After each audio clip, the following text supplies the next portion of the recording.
नमस्कार, मैं हूं ब्रिज द्विवेदी। आप सभी का स्वागत है मेटल मीटर में। इस दौरान हम लोग सभी मेटल्स पर विस्तार से चर्चा करते हैं। आज के सेशन की बात की जाए तो मेटल में गिरावट देखने को मिल रही है। ऐसे में सवाल यह है कि क्या रणनीति बनाई जाए, यहां पर डिप में बाय किया जाए या सेल ऑन राइज स्ट्रैटेजी बनाकर चल सकते हैं। टेक्निकल चार्ट क्या कह रहा है, क्या यहां से वीकनेस और दिखाई दे रही है? स्पेशली कॉपर और एल्युमिनियम पर हम लोग विस्तार से बातचीत करेंगे। आप लोगों के सभी सवालों के जवाब देने के लिए हमारे साथ मौजूद हैं धन के मार्केट एक्सपर्ट और SEBI register research analyst Himanshu Arora ji. Sir नमस्कार, गुड आफ्टरनून, स्वागत है आपका द बोनस में। नमस्कार, thank you so much.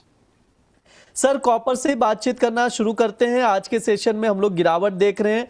Technical chart बताइए सर, कॉपर का कैसा नजर आ रहा है? 2327 का भाव, 1327 का भाव चल रहा है। यहां से क्या और गिरावट दिखाई दे रही है सर? जी, अगर हम किसी भी मेटल की यहाँ पर बात करें तो पहले अगर हम फंडामेंटल्स की बात कर लें तो फंडामेंटल्स में अभी तक हमें तेजी इसलिए देखने को मिल रही थी। दो कारण थे। पहला तो इन्फ्लेशन बढ़ने की एक्सपेक्टेशन थी जिसकी वजह से मेटल्स के भाव लगातार बढ़ते जा रहे थे। दूसरा, स्ट्रेट ऑफ हॉर्मुज में बहुत सारे रॉ मटेरियल जो थे वो फंसे हुए थे जो इन मेटल्स की प्रोडक्शन में काम आते हैं।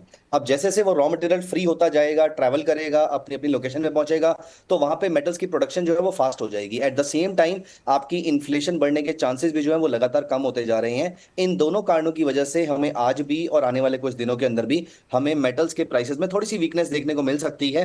यहाँ पर मैं अपना चार्ट भी शेयर करना चाहूंगा। तो ये जी हमारा सर। कॉपर का चार्ट, ये हमारा कॉपर का चार्ट है। अगर हम यहाँ पर देखें तो प्राइसेस ने लोअर लो लोअर हाई से बनाने शुरू कर दिए हैं। कॉपर के प्राइसेस में तब तक तेजी मैं एक्सपेक्ट नहीं कर रहा जब तक ये कम से कम 1355 1360 के लेवल के ऊपर सस्टेन करना शुरू नहीं करता है। तब तक के लिए मुझे ऐसा लगता है कि फंडामेंटल्स जो है वो ज्यादा हावी रहेंगे। सिर्फ और सिर्फ अब कॉपर और बाकी सारे मेटल्स के अंदर सेम लेवल की तेजी तब देखने को मिल सकती है अगर सभी लोग ये बात करना शुरू कर दें, सारे रिसर्च हाउसेज ऐसा बोलना शुरू कर दें कि रिसेशन नहीं आएगा और ऑयल के बढ़े हुए प्राइसेस का इंपैक्ट जो है वो नलीफाई हो जाएगा। अब जैसे से ऑयल के प्राइसेस नीचे आ रहे हैं, अगर ऐसा होता है तो फिर जाकर कॉपर के प्राइसेस में तेजी देखने को मिल सकती है। बट अदरवाइज अगर हम यहां पर देखें तो prices have started forming a lower low lower high, rather एक लोअर चैनल में ये ट्रेड हो रहा है। सो लोअर लेवल पर एक छोटा मोटा सपोर्ट जरूर मिल सकता है, लेकिन ब्रॉडली जैसी तेजी पहले देखने को मिली थी, हमें अप्रोक्सीमेटली 60-70 डिग्री के एंगल से हमें यहाँ पर तेजी देखने को मिली थी, ऐसी तेजी दोबारा से देखने को मिलेगी। उसकी probability as of now relatively कम दिख रही है। मुझे उसके लिए पहला ट्रिगर चाहिए, कम से कम प्राइसेस 1355 1360 के ऊपर सस्टेन करना शुरू करें। वॉर को लेकर तो मुझे लगता नहीं है कि कोई भी ऐसी हमारे मन में शंका रह गई है। छोटी मोटी स्टेटमेंट्स चलती रहेंगी, लेकिन मुझे ऐसा लगता है कि अब स्ट्रेट ऑफ हॉर्मुज जो है वो ब्रॉडली खुला रहेगा। विद टोल टैक्स और without toll tax that's a different concern अगर वो दोबारा निकल के आता है, लेकिन मोटा मोटा सारे रॉ मटेरियल जब अपनी जगह पर पहुंचेंगे तो यहाँ पर मेटल्स की प्रोडक्शन में इंक्रीज देखने को मिलेगा और जैसे से वो इंक्रीज होगा वैसे वैसे प्राइसेस में थोड़ी वीकनेस देखने को मिलेगी हमें। ठीक है, ये सर की राय निकल कर आ रही है कॉपर को लेकर। यहां से धीरे धीरे और वीकनेस दिखाई दे सकती है। सर एल्युमिनियम को इग्नोर नहीं कर सकते क्योंकि हमने देखा जब स्टेट ऑफ हॉर्मुज बंद हुआ तब से एल्युमिनियम में एक अच्छी खासी रैली देखने को मिली क्योंकि 9 से 10% एल्युमिनियम सप्लाई होता है स्टेट ऑफ हॉर्मुज से। अब अगर देखें जी। जैसे जैसे समझौते की खबरें आई तब से हम वीकनेस देख रहे हैं। प्रीवियस अगर 1-2 हफ्ते से देखें तो लगातार गिरावट देखने को मिल रही है। 40-45 रुपए टूट चुका है, 355 के करीब अभी एल्युमिनियम ट्रेड कर रहा है। सर समझौता हो चुका है, क्या यहां से पहले जैसा भाव वापस से एल्युमिनियम में दिखाई दे सकता है डाउनसाइड, या 300 के करीब करीब तक ही गिरावट संभव होती है? मतलब यहां से और कितना गिर सकता है अगर टूटता भी है तो? देखिए, पहले हम एक बार ब्रॉडर लेवल मैक्रो लेवल की अगर हम बात करें तो जितनी भी हमारी कमोडिटीज हैं वो ब्रॉडली मैं अपने व्यूअर्स को समझाना चाहूंगा कि हमारी जितनी भी कमोडिटीज हैं वो सारी सिक्लिकल चलती हैं। तो प्राइसेस में तेजी आती है, जब प्राइसेस में तेजी आती है तो उसके डिमांड के ऊपर थोड़ा सा इंपैक्ट होना शुरू हो जाता है। एल्यूमिनियम के जो ऑल्टरनेटिव है वो यूज होने शुरू हो सकते हैं या फिर इसकी सप्लाई बढ़ सकती है। तो जब प्राइसेस बहुत ज्यादा तेज हो जाते हैं तो वहां से उसके बाद जब प्राइसेस में वीकनेस आनी शुरू होती है तो ये वाले लेवल को अचीव करना बहुत लंबे टाइम तक बहुत मुश्किल हो जाता है। इसका हमने एग्जाम्पल गोल्ड और सिल्वर में देखा है।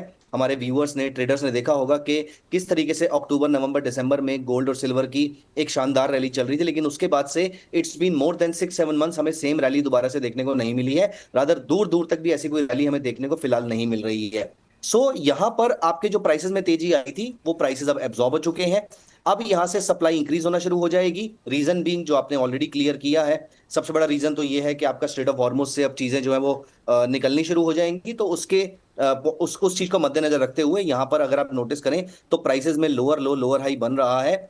अगर हम टेक्निकल चार्ट्स के ऊपर थोड़ी सी नजर डालें तो जहां से ये रैली स्टार्ट हुई थी, अगर हम यहां से भी इस रैली को मान लेते हैं, तो यहां से जो रैली हमारी स्टार्ट हुई थी उसका 61% रिट्रेसमेंट आता है 333 के आसपास। यहां पर जाकर एक मेजर सपोर्ट आ सकता है। इससे पहले कोई मेजर सपोर्ट की एक्सपेक्टेशन मुझे यहां पर नहीं मिल रही है। हाँ, अगर 365 के ऊपर अगर प्राइसेस सस्टेन करना शुरू करते हैं तो शायद मैं ये ज्यूम करूंगा कि 38% से मार्केट वापस चली गई है। लेकिन ब्रॉडली इसकी प्रोबेबिलिटी कमोडिटी की सुपर साइकिल में मोस्टली कम होती है। प्राइसेस जिस स्पीड से ऊपर जाते हैं उसी स्पीड से प्राइसेस थोड़े से नीचे भी आते हैं। तो 330-35 के आसपास के प्राइसेस एक बार देखने को मिल सकते हैं। अगर प्राइसेस जब तक 365 के नीचे चल रहे हैं तब तक सेल ऑन राइज की अपॉर्चुनिटी बनी रहेगी।